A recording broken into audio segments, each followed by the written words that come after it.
ఎంత నిచివేయబోతే అంత పైకి లేస్తాం, ప్రాణాలే పణం పెట్టి పోరాటం సాగిస్తాం. అంటే మనం భారతదేశంలో అమ్ముకున్న ప్రశ్నలే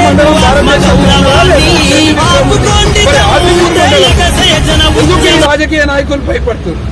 శివాజీ విగ్రహం పెడతానికి ఎందుకు భయపడతారు? మైనారిటీల ఓట్లు పోతాయని భయపడుతుర్రా? మైనారిటీల కొమ్ము గాయడానికి భయపడుతున్నారు?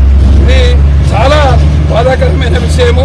మేమందరినీ కోరుతున్నాం, పోలీసులకు కూడా చెప్తున్నాం, గవర్నమెంట్లు వస్తుంటాయి పోతుంటాయి సార్, మీరు ఒక రాజకీయ నాయకుడు ఎవరో స్థానికంగా ఒత్తిడి పెట్టిండని చెప్పి ఇవాళ మాకు ఇక్కడ పర్మిషన్, ఇవాళ శివాజీ జయంతి సందర్భంగా చెప్తున్నాం, ఉగాది నాడు కొత్త సంవత్సరం ఉగాది నాడు హాజీపూర్ మండల కేంద్రంలో శివాజీ విగ్రహం పెట్టి